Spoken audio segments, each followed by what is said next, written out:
तो आज वो समय आ गया है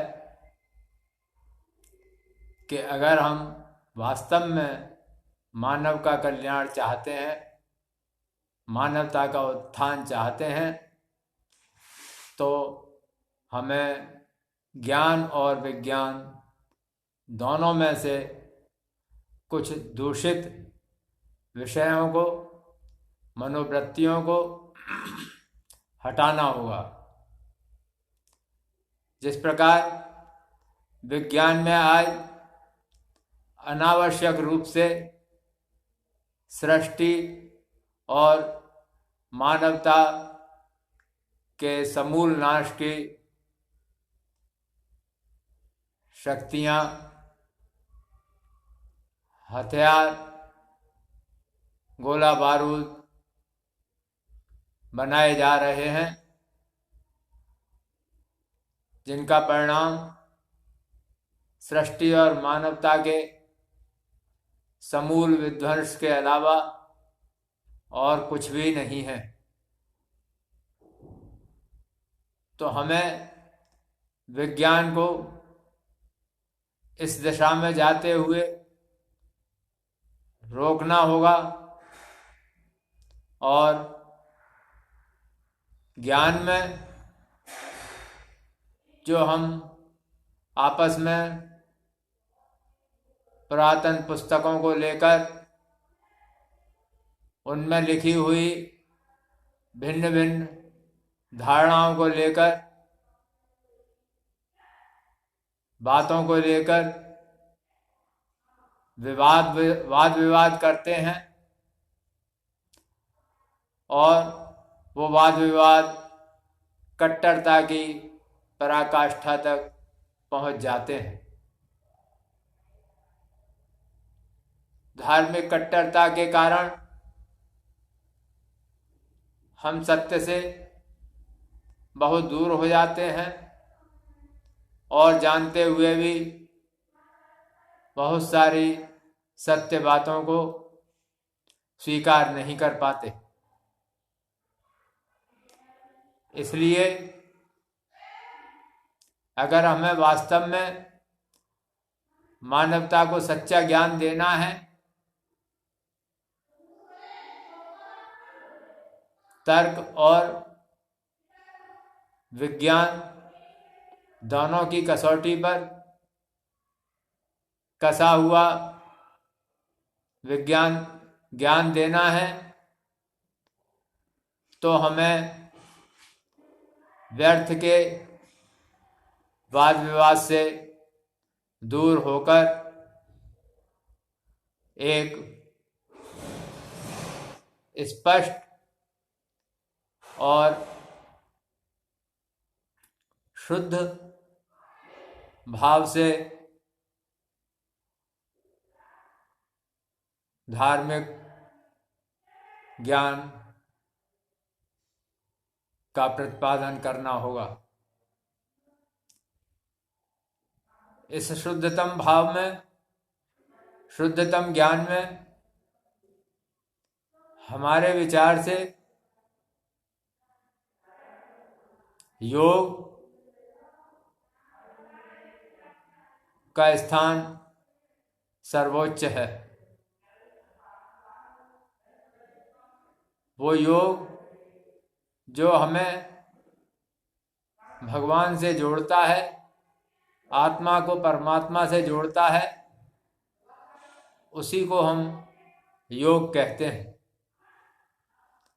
अब इस योग को करने के भिन्न भिन्न साधन हैं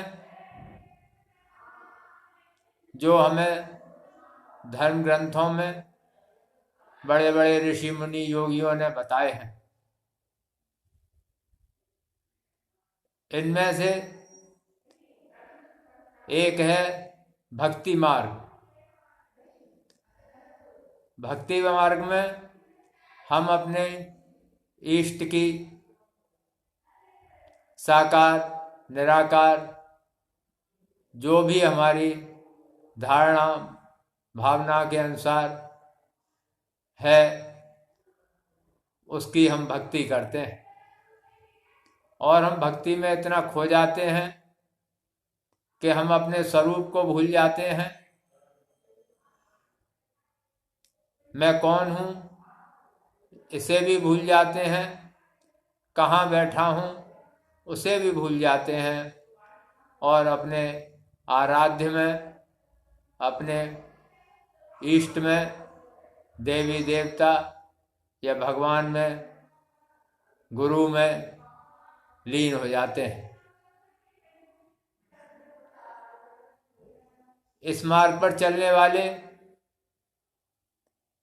हजारों महापुरुषों का आध्यात्मिक इतिहास में जिक्र आता है, जिनमें मध्य युग के मीरा, तुलसी दास, सूरदास, रसखान, जायसी,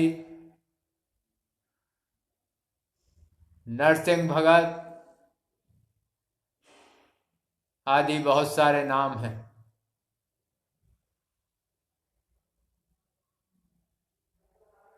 दूसरा है योग मार्ग। योग मार्ग में यम नियम, आसन प्राणायाम, धारणा, ध्यान, समाधि और प्रत्याहार 8 चरण हैं। इसको भी, इस मार्ग को भी भिन्न भिन्न तरीके से जो महान योगियों ने अपनाया और योग की महान भूमिका में अपने को पहुंचाया, उनकी भी एक बहुत बड़ी श्रृंखला है।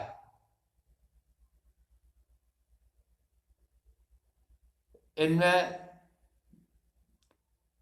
महात्मा बुद्ध,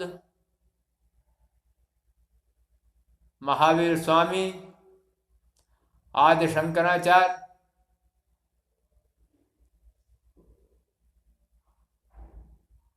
गुरु गोरखनाथ, उनके गुरु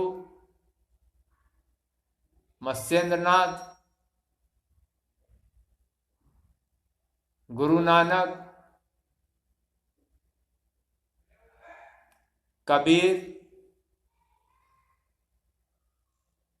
हमारे परम आराध्य गुरुदेव नित्यानंद बाबा, मुक्तानंद बाबा और भी बहुत सारे प्रमुख योगी राज, युग प्रवर्तक हुए हैं। तो अगर हम योग के मार्ग पर चलते हैं, इसका अनुसरण करते हैं, तो सर्वप्रथम हमारे सामने यम और नियम आते हैं। यम नियम में हमें अहिंसा, सत्य, ब्रह्मचर्य, अनावश्यक संग्रह से बचना,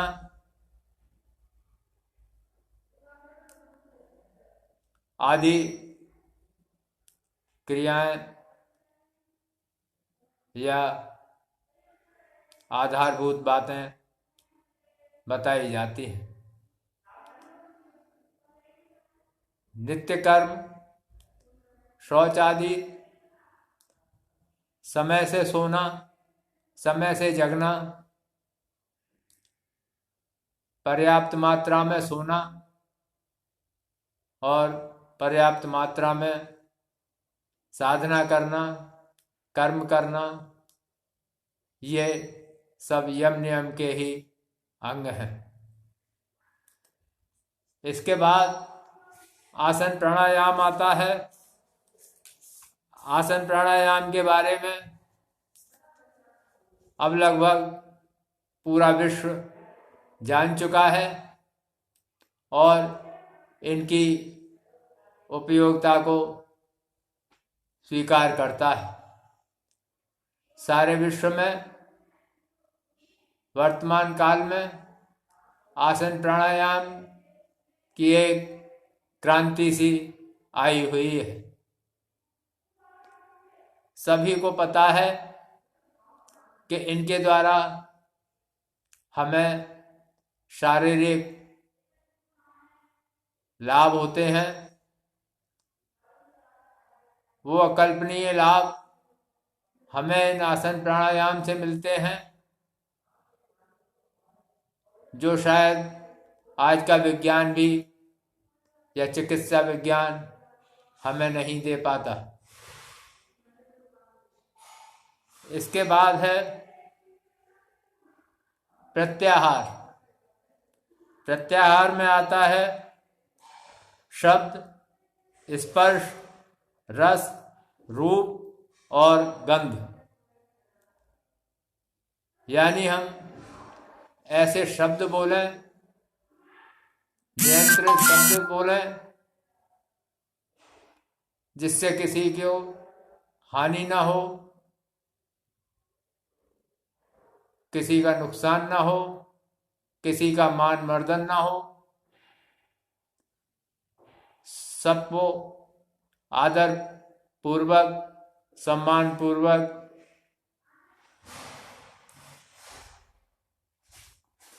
व्यवहार करें। स्पर्श में हमें अपने ऊपर यह नियंत्रण रखना पड़ता है कि हम किसी भी वस्तु के स्पर्श के लिए लालायित ना हो। अपने मन को संयम में रखें और स्पर्श को अनासक्त भाव से अपने जीवन में उतारें।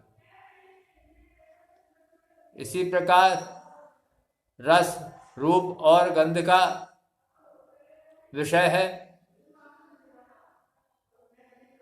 रस का मतलब भिन्न भिन्न स्वाद होते हैं, तो स्वादों में पड़ के हम अपने शरीर को अनावश्यक खान पान से बचाएं और उसे स्वस्थ और निरोगी रखें। रूप और गंध का भी इसी प्रकार संयमित जीवन रखना होता है।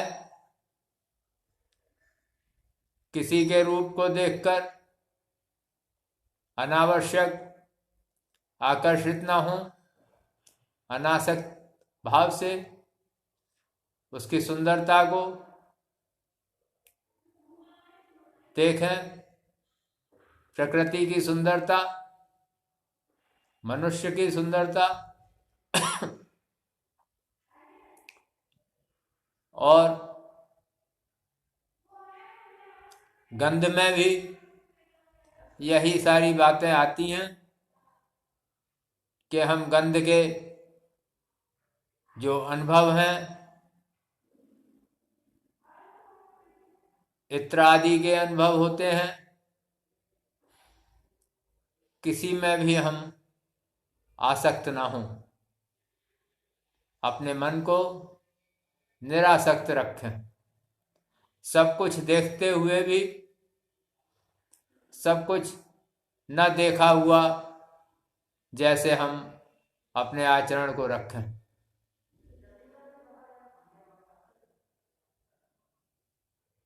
इसके बाद आता है धारणा।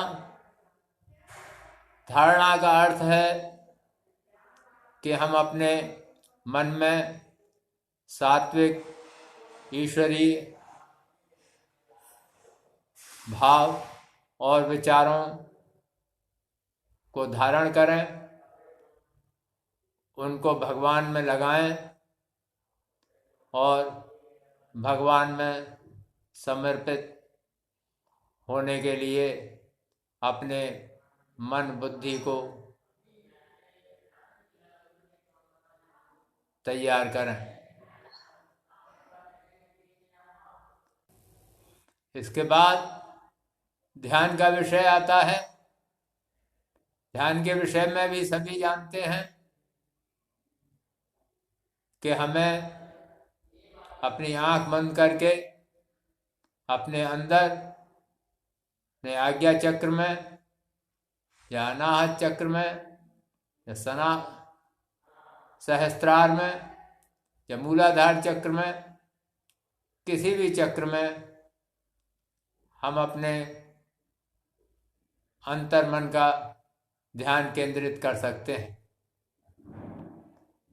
इन चक्रों के केंद्र बिंदु पर हम अपने इष्ट देवी देवता, निराकार ईश्वर यानी प्रकाश बिंदु, गुरु के रूप या किसी अन्य वीतराग पुरुष के स्वरूप का ध्यान कर सकते हैं। ये ध्यान करते करते हम अपने अंतर में उतर जाते हैं। हमारी अंदर की शक्तियां जागृत होने लगती हैं। इस ध्यान के साथ हमें मंत्र जप भी करना होता है, जो हमारे गुरु के द्वारा दिया गया चैतन्य मंत्र होता है। तो वो बहुत ही अच्छी बात होती है। अन्यथा हम अपने द्वारा भी, अपने विवेक के द्वारा, अपनी पसंद के अनुसार किसी भी मंत्र को जप सकते हैं। तो ध्यान के साथ साथ अगर हम मंत्र का भी जप करते हैं तो मंत्र की ऊर्जा का हमें विशेष लाभ मिलता है। धीरे धीरे जब हम ध्यान में उतरने लगते हैं, उसके बाद समाधि की स्थिति आती है। समाधि का अर्थ होता है बहुत ही गहरा ध्यान। लेकिन इस सब के अतिरिक्त एक दूसरा रास्ता है, वो है शक्तिपात का रास्ता। शक्तिपात महान समर्थ गुरुओं के द्वारा किया जाता है और शक्तिपात होते ही क्षण मात्र में मूलाधार में स्थित कुंडलिनी शक्ति जागृत हो जाती है और उसके जागृत होते ही हमारा ध्यान बिना प्रयास के लगने लगता है। हमें भिन्न भिन्न ज्योतियां, भिन्न भिन्न रंगों के प्रकाश, देवी देवताओं के दर्शन, अपने गुरु के दर्शन, इसके अलावा और बहुत सारे अनुभव बिना प्रयास के होने लगते हैं। तो आज वो समय आ गया है कि हम ऐसे गुरुओं के सानिध्य में आए, उनसे संपर्क करें और शक्तिपात दीक्षा लें, कुंडलिनी शक्ति जागृत कराएं और विश्व को एक सत्य आधारित विज्ञान में ज्ञान दें, नए सिरे से आध्यात्म ज्ञान का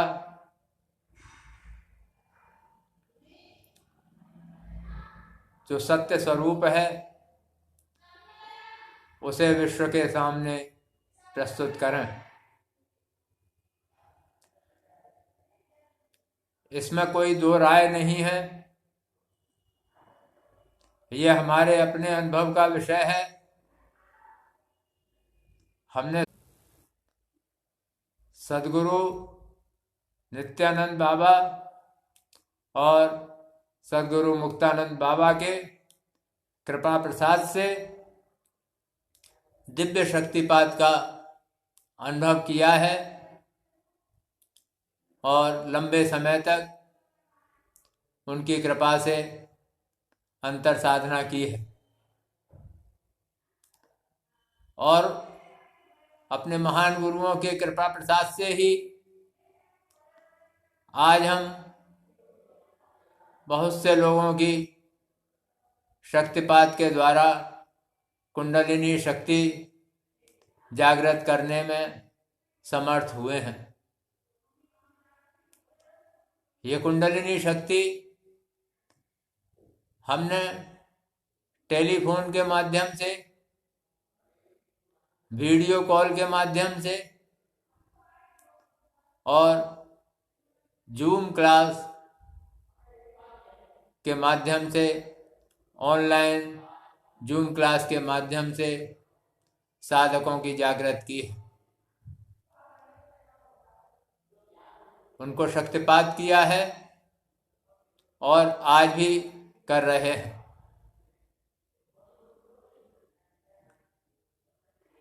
दूसरा, विश्व में और भी कई ऐसे योगी होंगे, गुरु होंगे जो शक्तिपात करते होंगे, जो शक्तिपात करने में समर्थ हैं, कुंडलिनी शक्ति जागृत करने में समर्थ हैं। साधक लोग उनमें से किसी से भी संपर्क कर सकते हैं। जो भी सच्चा गुरु हो, जो आपको शक्तिपात कर दे, जो आपकी कुंडलिनी शक्ति को जगा दे, उसके द्वारा आप भी आगे जाकर इस विश्व को परम शुद्ध आध्यात्मिक ज्ञान दे सकते हैं। ये आध्यात्मिक ज्ञान हमारे अंदर ही छिपा हुआ है। जिस प्रकार कहते हैं कि लकड़ी में अग्नि होती है और जब उसको रगड़ते हैं तो उसमें से वो प्रकट हो जाती है। पत्थर में भी अग्नि होती है, जब दो पत्थरों को रगड़ा जाता है तो उसमें से अग्नि उत्पन्न होती है। इसी प्रकार वायुमंडल में जल होता है, जब उसे आर्द्रता मिलती है, ठंडक मिलती है, तो वो पानी की बूंदों के रूप में बदल जाता है, लेकिन उससे पहले वो हमें दिखाई नहीं देता। इसी प्रकार जब हम अपने ध्यान धारणा की रही से या ध्यान धारणा के साधन के द्वारा मंत्र जप करते हुए अपने अंतर मन का मंथन करते हैं तो हमें अपने अंदर भगवान दिखाई देते हैं। वो भगवान हमें अपने कई रूप दिखाते हैं और उन रूपों को देखते देखते फिर हम अंत में भगवान का एक ही रूप देखते हैं और उस रूप को हम समस्त विश्व के समस्त प्राणियों में देख पाते हैं। इसीलिए गीता में भगवान ने कहा है कि मैं एक होते हुए भी मेरे रूप सहस्त्र हैं, हजारों रूप हैं, और मेरे हजारों रूप होते हुए भी मैं एक हूं। तो इस महान सिद्धांत का प्रतिपादन गीता में किया गया है और उस स्वरूप को उन्होंने अपनी शक्ति से अर्जुन को प्रत्यक्ष भी कराया। तभी अर्जुन को ये विश्वास हुआ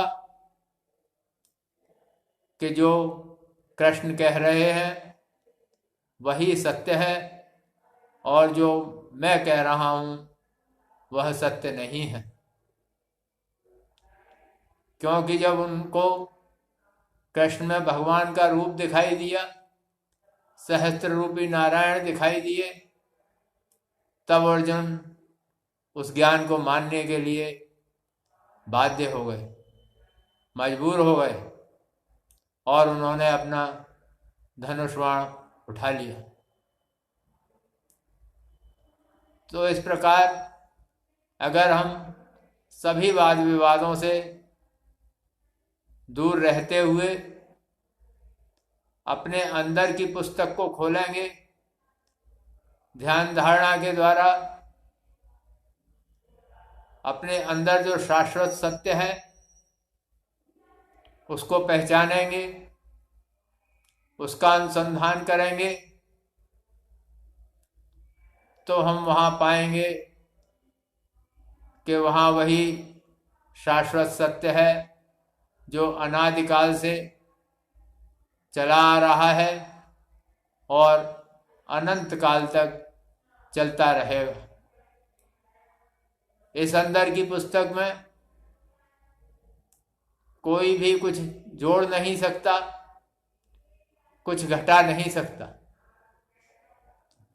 यह एक सत्य है और यह हमेशा साधना के द्वारा ही प्राप्त होगा। इसको हम किसी भी भौतिक साधन से, चाकू छुरी से चीड़ फाड़ कर नहीं देख सकते। लेकिन अगर हम ध्यान साधना के द्वारा मन वचन कर्म से शुद्ध होकर अखंड ब्रह्मचर्य का पालन करते हुए इसका अनुसंधान करेंगे तो हमें वहाँ अवश्य ही सत्य ज्ञान का भंडार और भगवान के दर्शन होंगे। तो आज वही समय है जिस प्रकार विज्ञान में अनुसंधान के माध्यम से हर बात को, हर सिद्धांत को बड़े ही तर्कपूर्ण और स्पष्ट तरीके से विश्व के सामने रखा जाता है, विश्व को समर्पित किया जाता है। उसी प्रकार हम योग के द्वारा, कुंडलिनी शक्ति जागरण के द्वारा, शक्तिपात के द्वारा विश्व को इस अंदर की पुस्तक का सत्य ज्ञान समर्पित करें। इसके लिए साधना के मार्ग पर हमें ही चलना होगा, हमें ही साधना के कुंदन में तपना होगा और उस तप के द्वारा जो हमारे अंदर से जो सत्य और शाश्वत ज्ञान स्फुटित हो, उसको हम मानवता को पूर्ण ईमानदारी के साथ सत्यता के साथ समर्पित करें। यही एक वो मार्ग है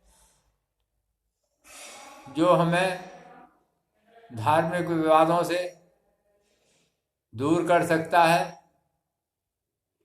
और विश्व को ज्ञान का, ईश्वर का आलोक दे सकता है।